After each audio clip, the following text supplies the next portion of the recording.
Estamos viendo cómo ese anticristo, a través de ese falso profeta, a través de esa falsa iglesia, que al final de los tiempos, con esa gran Babilonia, con esa masonería,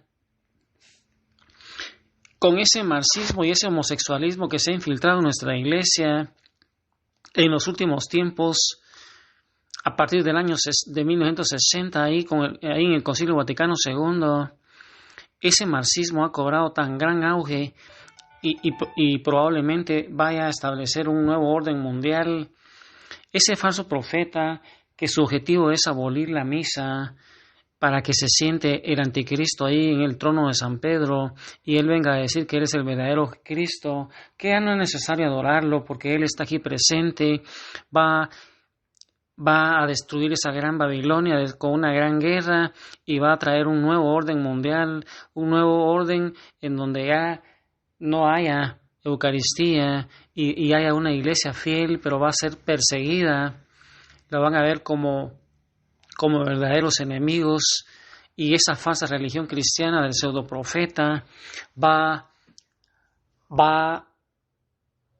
a ponerle restricciones a la forma de vivir de esa iglesia, que va a vivir en un medio hostil, ya que la propaganda de esos secuaces del anticristo con ese falso profeta va a presentar a los cristianos aferrados a la verdadera fe, aquellos que tienen un discernimiento para no reconocer en la bestia del mar al verdadero Jesús como una especie de rebelde subversivo, lo va a ver como una secta peligrosa que insiste en no reconocer, así como lo hace todo el mundo, que le dicen quién como la bestia y que empiezan a adorarlo, a alabarlo, porque empieza a componer todas las situaciones materiales.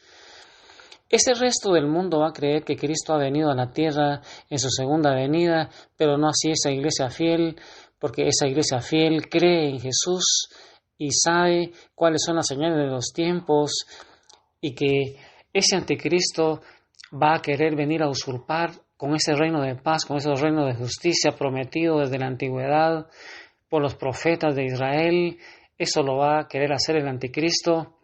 Y entonces, hermano, con ese panorama desolador en donde la teología de la liberación, con ese marxismo introducido en nuestra iglesia, van a ser una iglesia ecuménica, una iglesia con un sincretismo religioso, con mucho poder, con señales, con milagros, con prodigios, y va a ser que el anticristo, con ese poder del dragón escarlata, venga a solucionar la vida de esta gente, pero que le va a hacer la vida imposible a la verdadera iglesia dirigida por un papa que será perseguido con todos los sacerdotes y los fieles. Y hermano, es momento para que ingresemos al corazón inmaculado de María Santísima. Son momentos difíciles que vienen para nuestra iglesia. Tenemos que orar mucho, tenemos que rezar el rosario, tenemos que orar con y por María Santísima ahí en el Santísimo Sacramento. Pidámosle a ese Padre bueno que derrame su Espíritu Santo, que derrame la gracia para que envíe papas santos, para que envíe sacerdotes santos, para que también los fieles nos convirtamos y seamos fieles a la iglesia, fieles al Papa, fieles a Jesús, como lo dice María Santísima. Y entonces, a través de estas predicaciones, hermano, te recuerdas que hicimos una pregunta: ¿por qué es que surgió la gran Babilonia? ¿Por qué fue destruida por el anticristo? Con todo lo que hemos estado observando, se aclara entonces un punto oscuro que ha producido bastante desconcierto en muchos intérpretes de las Escrituras. Si Dios suscita a la gran Babilonia, es el lugar donde aumentan los crímenes y ahí están los impíos, los pecadores que fornican con ídolos modernos, pero que luego los destruye en el juicio de los vivos mediante una guerra nuclear. ¿Te recuerdas que la gran Babilonia va a ser destruida por una gran guerra nuclear? Ahí en la gran Babilonia hay tanto pecador, tanta gente que se ha apartado, ha apostatado de su fe, y cómo ahí en la gran Babilonia son destruidos en el juicio de los vivos mediante una guerra nuclear. ¿Para qué tiene que aparecer entonces el anticristo? Es la pregunta que nos hace Juan Franco Benedetto. Y la respuesta es muy sencilla, nos dice él. En la destrucción de Babilonia se va a ejecutar el juicio de Dios sobre los hombres en general.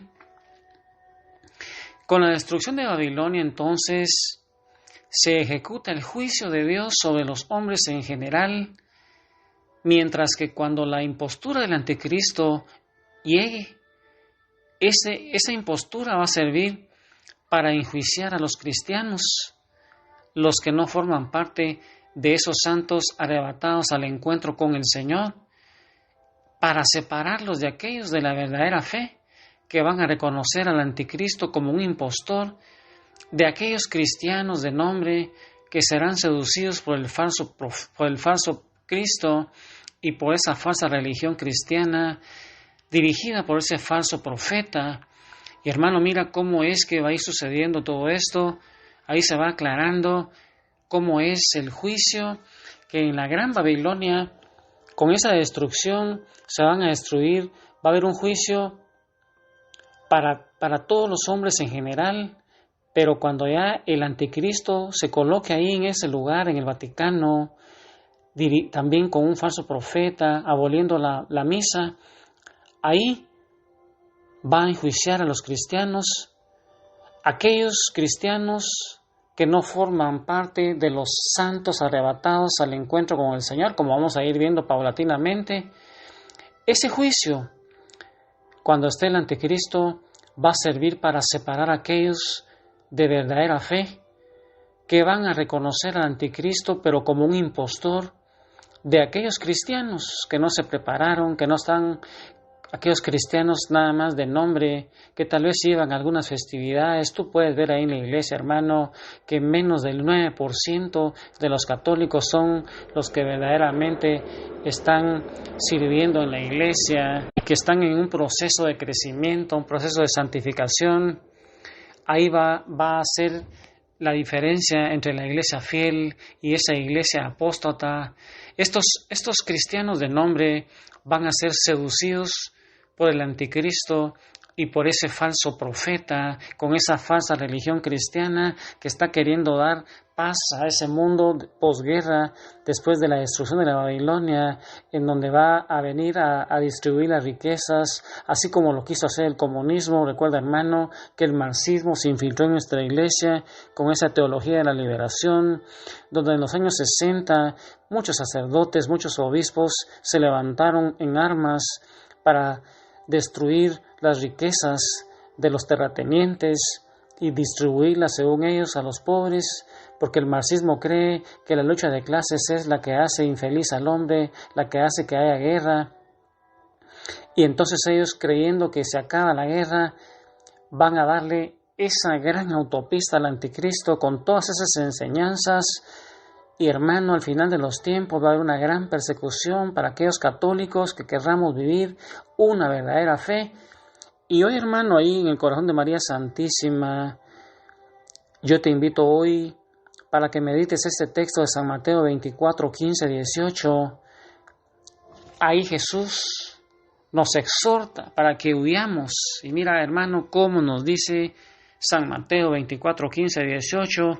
En la pluma San Mateo, mira cómo hace hablar a Jesús. Cuando veáis, pues, la abominación de la desolación anunciada por el profeta Daniel, erigida en el lugar santo, entonces los que estén en Judea huyan a los montes. El que esté en el terrado no baje a recoger las cosas de su casa, y el que esté en el campo no regrese en busca de su manto. Palabra del Señor. Y ahí, hermano, en el corazón de María Santísima, acudamos al Santísimo Sacramento del altar, porque, hermano, Jesús no es una utopía, sino que Él está verdaderamente presente en cuerpo, alma, sangre y divinidad, ahí en el Santísimo Sacramento. Y, hermano, van a haber momentos en que este sacrificio perpetuo va a ser abolido por ese falso profeta y el anticristo va a pedir adoración. Son momentos, hermano, de reflexión, de arrepentimiento, de meditación, de hacer una revisión de vida para ver a qué iglesia pertenecemos, si a la iglesia fiel o a la iglesia apóstata.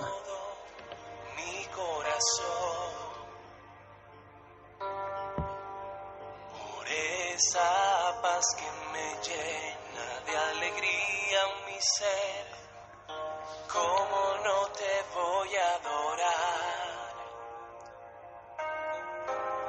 Señor Jesús, mi Salvador, amor eterno.